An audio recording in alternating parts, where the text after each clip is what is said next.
ନା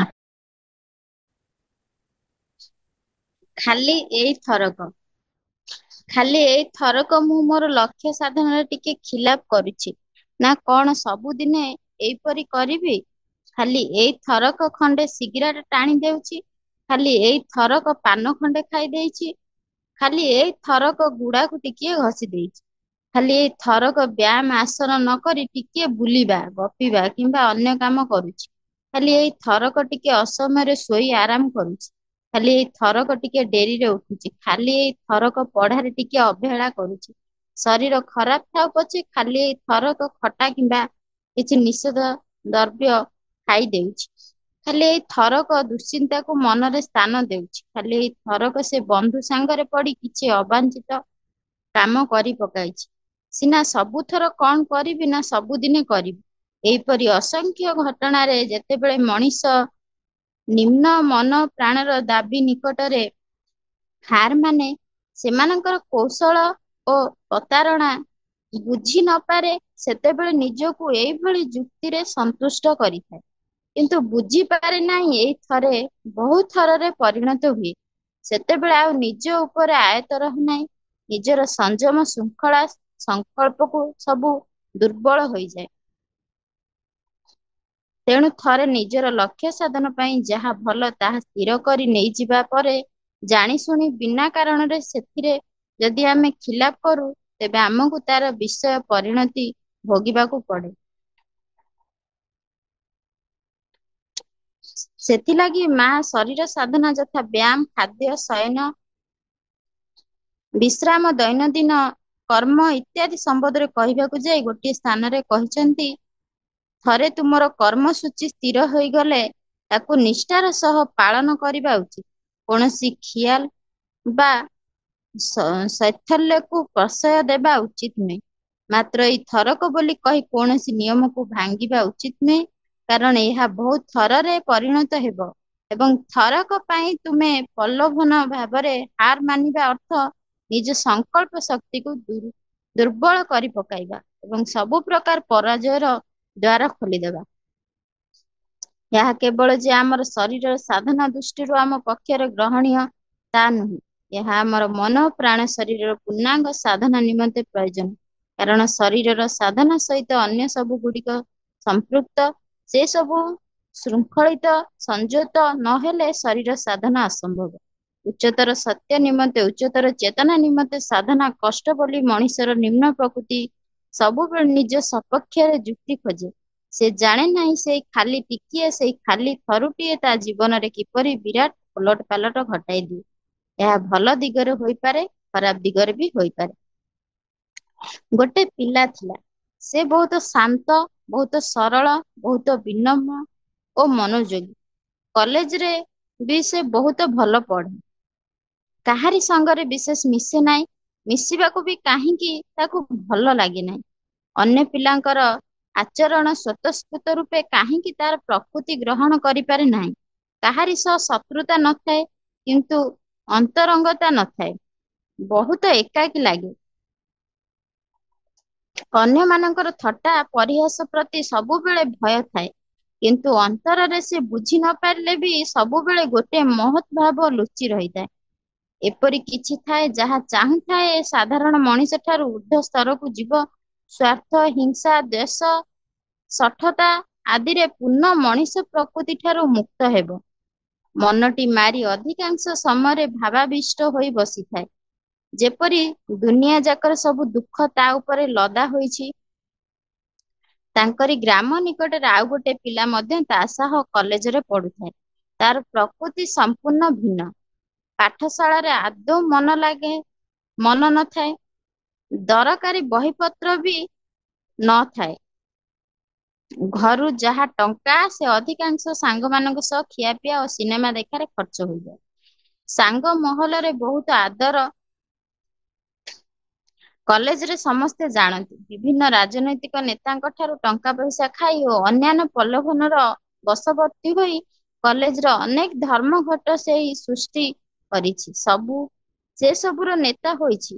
ଏ ଦୁଇ ଜଣ ପିଲାଙ୍କର କଲେଜରେ ଆଦୌ ବିଶେଷ ସମ୍ପର୍କ ନଥିଲା। କଲେଜର ପରୀକ୍ଷା ସରିଲା, ଛୁଟି ହେଲା, ସମସ୍ତେ ଘରକୁ ଗଲେ। ଏ ଦୁହେଁ ବି ଗ୍ରାମକୁ ଫେରିଲେ। ଗ୍ରାମକୁ ଫେରି ପ୍ରଥମ ପିଲାଟି ତାର ବାଡି ଘରେ କାମ କରେ, ଅନ୍ୟ ସମୟରେ ପଢେ, ଅନ୍ୟ ପିଲାମାନଙ୍କୁ ପଢାଏ, ଗ୍ରାମର କୌଣସି ବିକାଶମୂଳକ ଅନୁଷ୍ଠାନ ଗଠନର ବ୍ୟବସ୍ଥା କରେ। ଯେଉଁମାନେ ତାକୁ ସେ ଅଞ୍ଚଳରେ ଜାଣନ୍ତି ସମସ୍ତେ ତାକୁ ଭଲ ପାଆନ୍ତି ଓ ତା କଥାକୁ ଗୁରୁତ୍ୱ ଦିଅନ୍ତି। ଅନ୍ୟ ପିଲାଟି ଚା, ସିଗାରେଟ, ପାନ, ମଦ ପ୍ରଭୃତି ଖାଇ ଅନେକ ସମୟରେ ବଜାରରେ ବୁଲି ଏଣେ ତେଣେ ତାସ, ପଶା ଖେଳେ ଓ ଯେକୌଣସି କୁତ୍ସିତ କାମରେ ଲିପ୍ତ ହେବାକୁ ପଛାଏ ନାହିଁ। କେହି ତାକୁ ଅନ୍ତରରେ ପସନ୍ଦ କରନ୍ତି ନାହିଁ, କିନ୍ତୁ ବାହାରେ ଡରନ୍ତି। ଏଇ ଛୁଟି ସମୟରେ ନିର୍ବାଚନ ପଡ଼ିଲା। ଦ୍ୱିତୀୟ ପିଲାଟିକୁ ଖୋରାକ ଜୁଟିଗଲା। ତାର ଆନନ୍ଦ ଆଉ ତୃପ୍ତି କହିଲେ ନ ସରେ। ସେ ତ କୌଣସି ଦଳର ନିଷ୍ଠାପର ଭାବରେ ନଥାଏ। ଯେଉଁ ଦଳରୁ ଟଙ୍କା ପଇସା ପାଏ ସେ ଦଳ ପାଇଁ କାର୍ଯ୍ୟ କରେ। ସେହି ସମୟରେ ସେ ଅଞ୍ଚଳରୁ ଯିଏ ଭୋଟ ପାଇ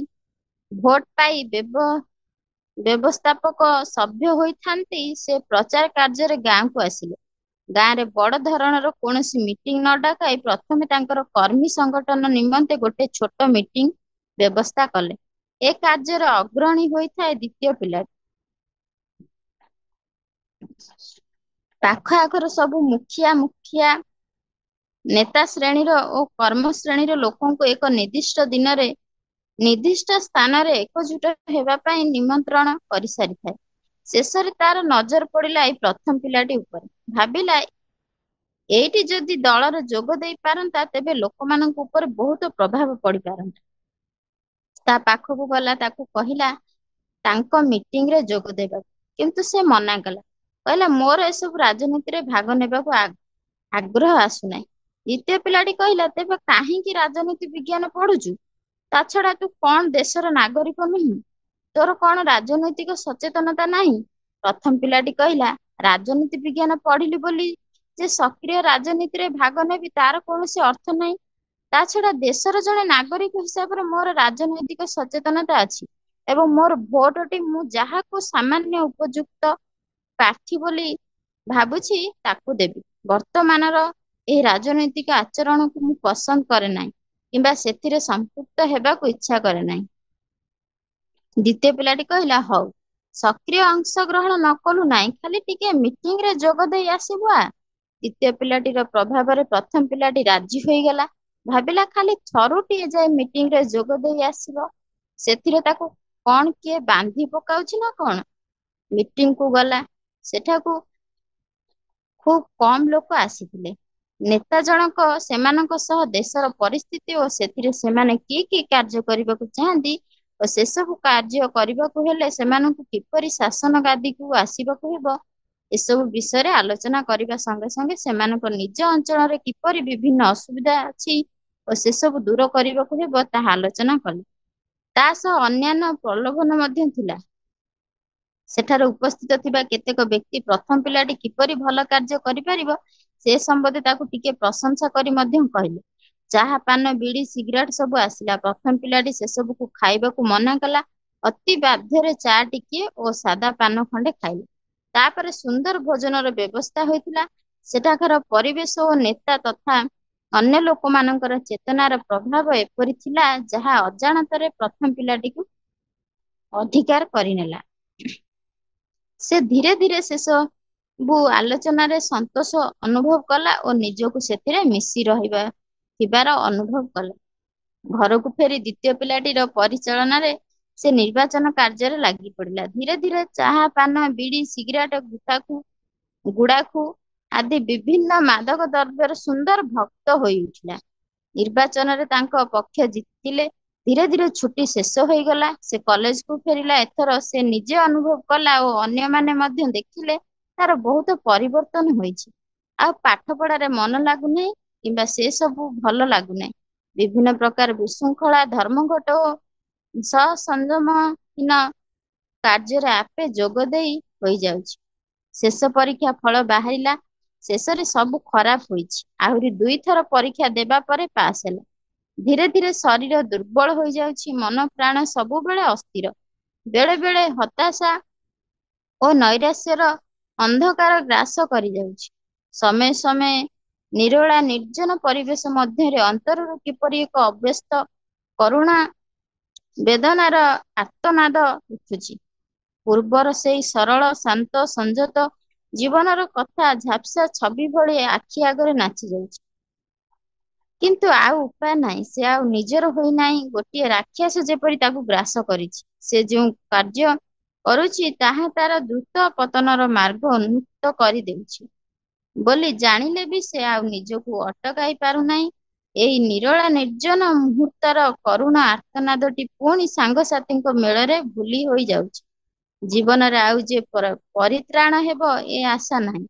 ପୂର୍ବେ ଯେଉଁ ଉଚ୍ଚ ଆକାଂକ୍ଷା ପୋଷଣ କରିଥିଲା ସେ କଥା ମନେ ପଡି ଆଖିକୁ ବେଳେ ବେଳେ ଲୋତକପୂର୍ଣ୍ଣ କରିଦିଏ। କିନ୍ତୁ ସେ ଉପାୟହୀନ, ଶକ୍ତିହୀନ। ମନେ ପଡେ ପୂର୍ବର କଥା। ଭାବିଥିଲା ଖାଲି ଥରୁଟିଏ ସେ ପିଲାଟିର କଥା ରଖି ଯାଇ ମିଟିଂରେ ଯୋଗ ଦେଇ ଚାଲି ଆସିବ। କିନ୍ତୁ ସେଇ ଥରୁଟିଏର ପ୍ରଭାବ ତାର ଦୁର୍ବଳ ମନ ପ୍ରାଣକୁ ଏପରି ଚିରଦିନ ଲାଗି ଅଧିକାର କରିବସିବ ବୋଲି ସେ ଜାଣିନଥିଲା। ଥରେ ସେ ଅଞ୍ଚଳକୁ ଜଣେ ଭଲ ସାଧୁ ତୀର୍ଥ ପର୍ଯ୍ୟଟନରେ ଆସି ପହଞ୍ଚିଥିଲେ। ଅନେକ ଲୋକ ଯାଇ ତାଙ୍କୁ ଦର୍ଶନ କରୁଥିଲେ। ସେଇ ପ୍ରଥମ ପିଲାଟିର ଅନ୍ତରର ଗଭୀରରୁ କାହିଁକି ତାଙ୍କୁ ସାକ୍ଷାତ କରିବାର ଏକ କ୍ଷଣ ବାସନା ଜାଗି ଉଠିଲା। କିନ୍ତୁ ବାହାରର ମନ ପ୍ରାଣ ଆଦୌ ଏକଥା ଚାହୁଁନଥାନ୍ତି। ଯାହା ହେଉ, ଶେଷରେ କୌଣସି ମତେ ଦିନେ ସେ ସାଧୁଙ୍କ ସହ ସାକ୍ଷାତ ହୋଇଗଲା। ସାଧୁଙ୍କୁ ପ୍ରଣାମ କରି ସାରିବା ପରେ ଦେଖିଲା ତାଙ୍କର ସେଇ ଶାନ୍ତ ସିଦ୍ଧ କରୁଣୋଜ୍ଜ୍ୱଳ ଚକ୍ଷୁ ଦୁଇଟି ତାକୁ ଚାହିଁ ରହିଛି। ନିମିଷେ ମାତ୍ର ତାଙ୍କୁ ଚାହିଁ ସେ ଫେରି ଚାଲି ଆସିଲା। କିନ୍ତୁ ଏ କଣ? ସେଇ ନିମିଷକର ଦେଖା ତା ଭିତରେ ଯେପରି ସବୁ କିଛିକୁ ଓଲଟ ପାଲଟ କରିଦେଇଛି। ହୃଦୟ ଆଲୋଡ଼ିତ କରି ଆଖି ଦୁଇଟିକୁ ତାର କୃତଜ୍ଞତାର ଅଶ୍ରୁ ଝରି ପଡୁଛି। ସେଇ ଅଶ୍ରୁ ସାଥିରେ ଯେପରି ସକଳ କାଳିମା ଧୋଇ ହୋଇଯାଉଛି। ତା ପରଠାରୁ ତାରି ଆଚରଣ ସମ୍ପୂର୍ଣ୍ଣ ଭିନ୍ନ ହୋଇଯାଇଛି। ଧୀରେ ଧୀରେ ତାର ନିଜ ଉପରେ ସଂଯମ ଫେରି ଆସିଛି। ନିଜ ଜୀବନର ଲକ୍ଷ୍ୟ ତା ଆଗରେ ସୁସ୍ପଷ୍ଟ ହୋଇ ଉଠିଛି। ଆପେ ଆପେ ସଂଯୋଗହୀନ ବନ୍ଧୁମାନେ ତା ପାଖରୁ ବିଦାୟ ନେଉଛନ୍ତି ଓ ତା ଚାରିପଟେ ଗଢି ଉଠିଛି ପୁଣି ଏକ ନୂତନ ଗୋଷ୍ଠୀ। ଏଇ ଖାଲି ଥରୁଟିଏ ମାତ୍ର ସାଧୁଙ୍କ ଦର୍ଶନରେ ନର୍କର କୀଟ ଉଠି ଆସିଛି ସ୍ୱର୍ଗ ପଥର ଧାରେ। ଖାଲି ଏତିକି ନୁହେଁ, ଅସଂଖ୍ୟ ଉଦାହରଣ ଆମେ ଜାଣୁ। ପ୍ରସିଦ୍ଧ ଦୁର୍ଦାନ୍ତ ଦସ୍ୟୁ ରତ୍ନାକର ଥରୁଟିଏ ମାତ୍ର ସତ୍ସଙ୍ଗ ଲାଭ କରି କିପରି ମହାମୁନି ବାଲ୍ମୀକିରେ ପରିଣତ ହେଲେ। ସତ୍ୟନିଷ୍ଠ ଯୁଧିଷ୍ଠିର ଥରୁଟିଏ ମାତ୍ର ମିଛ କହି କିପରି ନିଜ ଜୀବନକୁ କଳଙ୍କିତ କରିଥିଲେ। ନୂଆ କରି ଲଗାଇଥିବା ଚାରା ଗଛଟିରେ ଥରୁଟିଏ ଲାଗି ପାଣି ନଦେଲେ ଖରା ତାପରେ ପରଦିନକୁ ସେ ଆଉ ବଞ୍ଚି ନଥାଏ। ଥରୁଟିଏ ଲାଗି ଯଦି ଆମେ ଆତ୍ମହତ୍ୟା କରୁ ତେବେ ଆଉ ଯେତେ ଚେଷ୍ଟା କଲେ ବି ସେ ଶରୀରରେ ଜୀବନ ଫେରେ ନାହିଁ। ଜୀବନରେ ଏଇ ଥରୁଟିଏ ବହୁତ ଗୁରୁତ୍ୱପୂର୍ଣ୍ଣ। ସବୁ କଥାକୁ ଆମେ ଗଭୀର ଭାବରେ ବିଚାର କରି ଦେଖିଲେ ଆମେ ଦେଖିବା ସବୁ କିଛି ଏଇ ଥରୁଟିଏରୁ ଆରମ୍ଭ ହୋଇଛି। ସେଇ ଥରୁଟିକୁ ଆମେ ପ୍ରଶ୍ରୟ ଦେଇ ନଥିଲେ ଭଲ ହେଉ ବା ମନ୍ଦେ ହେଉ ଆଜି ଏ ଅବସ୍ଥାରେ ଆମେ ପହଞ୍ଚି ନଥାନ୍ତୁ। ତେଣୁ ଖାଲି ଏଇ ଥରକ ପ୍ରତି ବହୁତ ସାବଧାନ ହେବାକୁ ହେବ। କାରଣ ନିଶ୍ଚିନ୍ତ ରୂପେ ତାହା ବହୁ ଥରରେ ପରିଣତ ହେବ। କ୍ଷଣିକ ପ୍ରଲୋଭନ କିମ୍ବା ପରିସ୍ଥିତିର ଚାପରେ ପଡି ଏକଥା ଯେପରି ଆମେ ଭୁଲି ନ ଯାଉ, ଉଚ୍ଚତର ଲକ୍ଷ୍ୟ ଦିଗରେ ଆମର ଦୈନନ୍ଦିନ ଅନ୍ତର ଓ ବାହ୍ୟ କାର୍ଯ୍ୟକ୍ରମରେ ଯେପରି କୌଣସି ଅନିବାର୍ଯ୍ୟ କାରଣ ବିନା ଶୈଥଲ୍ୟ ପ୍ରକାଶ ନ ପାଏ। ମାନେ ଯୋଉ ଲାଷ୍ଟ ପଦଟା କହିଲା ଦି ପଦ ସେଇଟା ଟିକେ ମାନେ ବୁଝେଇଦେଲ ଭଲସେ। ସୁଶ୍ରୀ ବାପା ଆଉଥରେ ପଢନ୍ତୁ।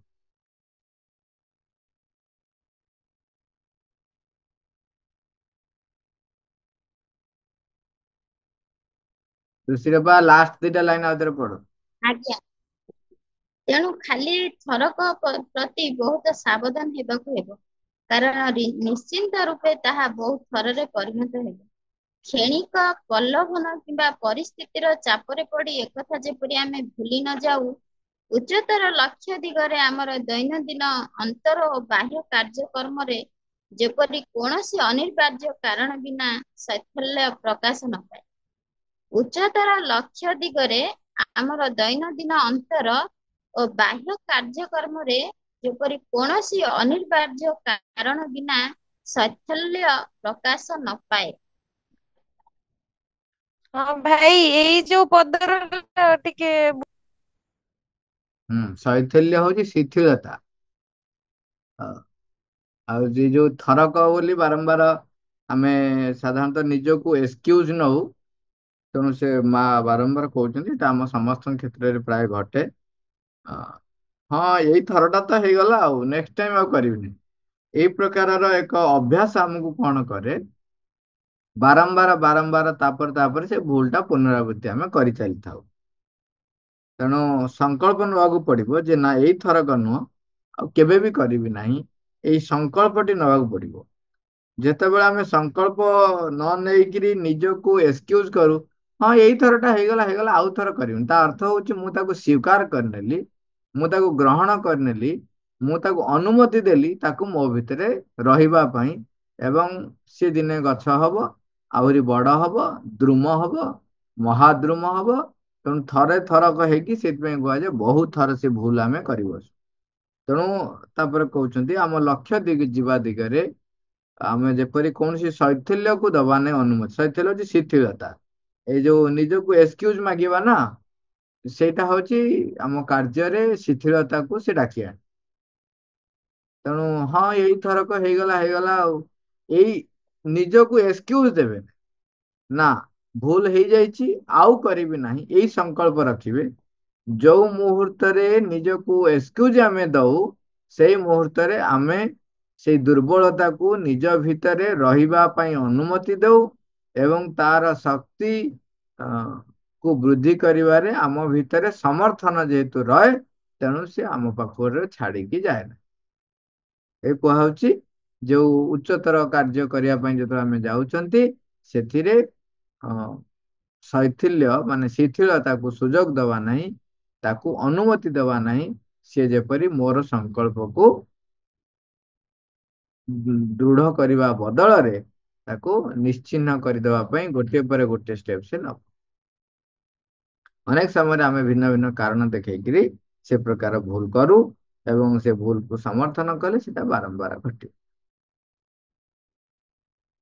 ମା